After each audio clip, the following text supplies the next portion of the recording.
So, what's up guys? Nandito na naman tayo sa panibagong vlog.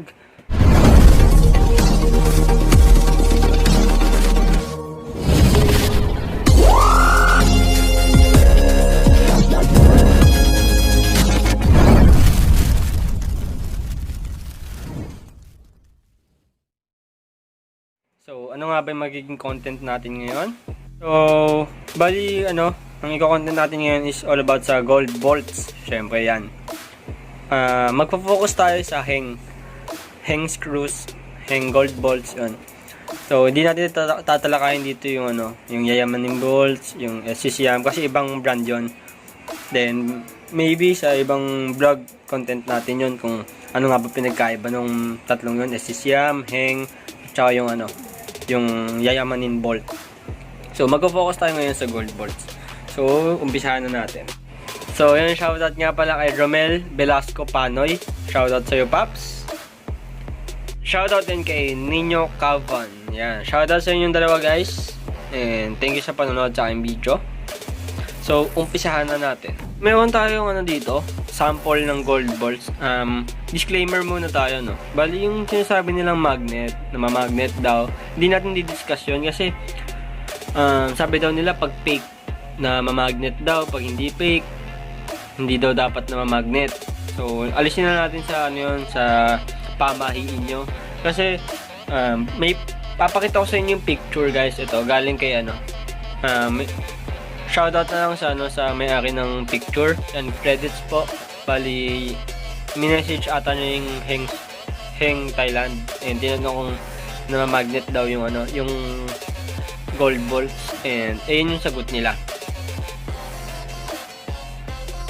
Pero masasabi ko kasi, nakalagay sa nila sa website is 100% steel. So, hindi siya namamagnet dapat. Pero sabi kasi, nahaluan daw nila ng ibang content. Nickel ata yung nilalagay nila since yung sinabi nila sa reply. So, pwedeng mamagnet, pwedeng hindi. Pero sa case ko guys, since seller ako ng gold bolts, especially Heng, mayroon talagang namamagnet sa hindi namamagnet. So, didiscuss natin kung ano nga ba yung pinagkaiba ng original na Heng at ng Class A or fake na gold bolts. So, let's start guys. So, yun guys, brief history muna tayo. So, it was established on July 20, 2001 at currently hanggang ngayon nagsusupply pa din sila ng gold bolts. Dito sa Pinas meron and mahigit 20 years na sila sa sa pagsusupply nito. And ito nga pala guys yung address nila. Sa Bangkok, Thailand sila. Bali, yun, kung may gusto pumunta, sadyain sila doon. Good luck. Unang-una guys, ito, yung original na gold bolts. So, makikita nyo yung kulay niya, talagang medyo yellowish at medyo may pagka-gold talaga siya. And matingkad yung kulay, and hindi siya nagpe-fade.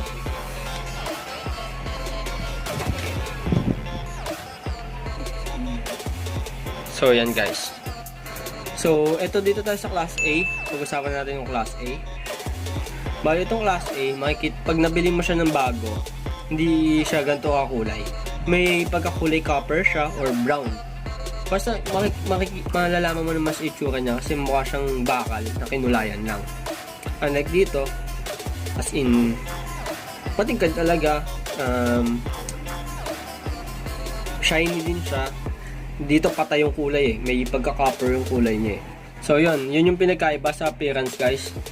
Yung appearance ng original na gold bolt like Heng, ganito yung kulay, matingkad. And parehas flower type to guys Ito yung nabili ko dati na fake or Class A na gold bolt at yung original na Heng. Parehas na tong isang taon guys. Mapapansin nyo yung pinagkaiba, di ba? Yung isa, kumupas yung kulay, nangitim pa, and hindi makilala yung itsura. Then, itong isa, same pa din yung kulay, matingkad, color, yellowish pa din siya, na may pagka-gold. So, kung titignan mo yung itsura nila, parehas lang guys. Yan. Pero, ito pa yung isang mapapansin yung pinagkaiba nila. Sa loob. Pag flower type, mapapansin nyo itong original, may flower talaga siya sa loob. Unlike ng fake or Class A, mapapansin nyo, napaka-plain ng loob niya, di ba guys? Wala siyang kahit na ukit. Yan ang pinagkaiba guys. So yan. So ito nga, tumagal na to ng ng isang taon pa kaya sabay ko silang binili. Ito yung nangyari. Pinagkaiba. Kumupas itong si Class A or fake at nananatili pa din yung kulay ni Heng. Basta daan nila sa alaga parehas. So ang dati kasi nabili ko ito pa yung iba na nabili ko. Diba pare-pareha silang kumupas yung kulay. Ito sa front fender bolts itong dalawang to eh. Tapos ito sa clamp bolts. Yan. Ito nyo sa loob. Fake to guys. Walang flower sa loob. Kahit flower type yung labas. Ayan guys. Hindi mo naman din siya masasabi na drill type yung Kasi pareha siya ng ng flower type yung ulo eh. Yung loob lang talaga hindi. So doon nyo mapapansin yung kulay guys. At saka patay na patay yung kulay nyo. Yung nangingitim na talaga. Tapos parang may bungi-bungi pag ang dali niya mabungi kapag kapag ginamitan mo ng tools. Pag-usapan naman natin guys yung price nila parehas. So itong fake na gold bolts, mabibili mo siya sa murang halaga. Like 25 pesos, 30 pesos. So maakit ka talaga bilhin. So umpisa kasi nga, yung kulay niya pa is okay pa kahit paano. Kaso nga lang, kulay copper talaga siya. Unlike dito sa Heng, ang price range nito sa mga supplier talaga nasa 45 to 55, pero pag sa mga pag na retail ka na nasa 55 to 65. So yun yung price nila. Yan, mayroon pang papakita guys sa nakita ko sa FB. So credits na lang yun, Mio user yata siya. So umorder daw siya ng gold bolts. Pakita ko sa inyo yung itsura guys. Yan, post natin sa screen. Nakita niyo yung difference guys, di ba? Yung nasa kaliwa, yung fake na nabili niya na magnet din, and yung nasa right side daw is yun yung original na Heng. Yung guys, tingnan niyo yung pinagkaiba ng kulay. Di ba? Kita-kita naman guys. Ito na yung mga tumagal sa akin. Medyo malabo kasi siya pale siya kulay sa cellphone ko eh. Pero sa personal matingkad kulay yung itong original. Ito kitang-kita may pagkaitim.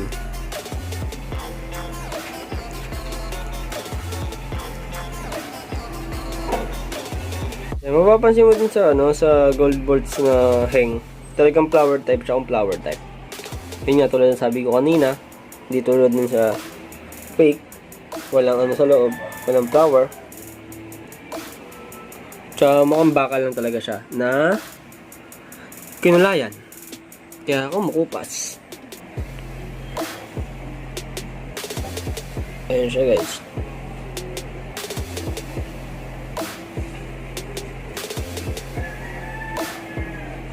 Kupas na kupas unlike dito. Buhay na buhay yung kulay nito. Guys, kapag bibili kayo ng Heng bolts, make sure na original yung binibili nyo. Pero huwag na din kayo magbabase kung nagmamagnet o hindi. Kasi nga, yun nga sabi nga ni Heng, may halo ng nickel yung yung ibang products nila. Kaya ganun. Ganun talaga, namamagnet yung iba. Pero hindi ibig sabihin na namamagnet is fake na talaga. Kaya na naman kasi nasasabi nilang fake yung namamagnet. Kasi nga, bakal yung mga fake. Unlike nga nung sinabi ko kanina, yan yung pinakita ko. Fake na sa taas. So, bumili kayo sa mga legit seller guys. Madami namang legit seller dyan guys eh. Miski ako nagbebenta ako and ayoko nang nagbebenta ako ng fake na gold bolts. So, maganda sana siya tingnan pag sa labas. So, pakita ko din yung mga nakakabit na gold bolt sa motor ko. Para makita nyo din kung gano'n na siya. Isang taon na siya pero matingkad pa din yung kulay. Inaalagaan ko lang.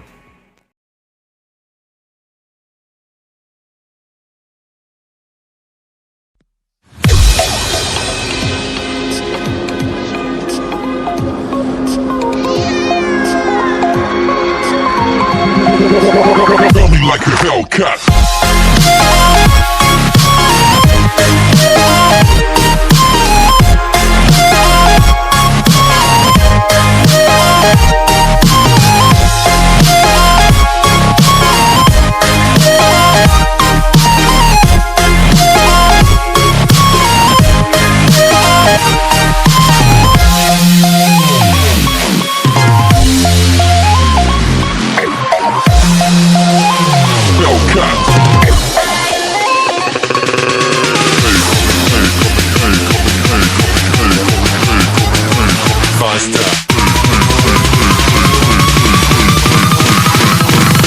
like a Hellcat.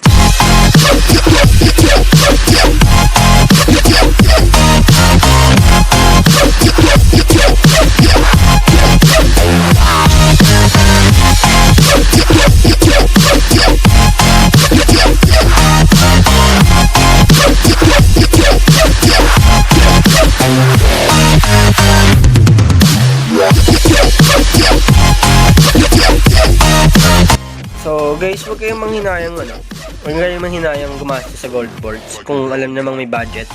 Kasi kahit medyo pricey siya, worth it naman, lalo na pag nakita mo na siyang kumpleto sa motor mo. And yun nga, hobby na din natin yan, or luho, kumbaga. Maganda siya tingnan sa mata talaga guys, takaw tingin talaga. And sobrang worth it kung may ganito kang yung mga gold boards ka talaga. Miski ako, hindi ako nagsasawa tingnan yung mga yung mga gold boards ko. So yun, thank you for watching this video guys, and I hope may natutunan kayo sa ginawa kong video, itong ngayong content. And yun, keep safe everyone, and sana matapos itong quarantine para mapag-rides na tayo guys, diba? So yun guys, order kayo ng gold boards, PM nyo lang ako, and huwag nyo na rin kalimutan i-like ang aking Facebook page, ito sa baba. Yan. So yun guys, don't forget to hit the like, hit the notification bell, and click the subscribe button for more videos. Peace out.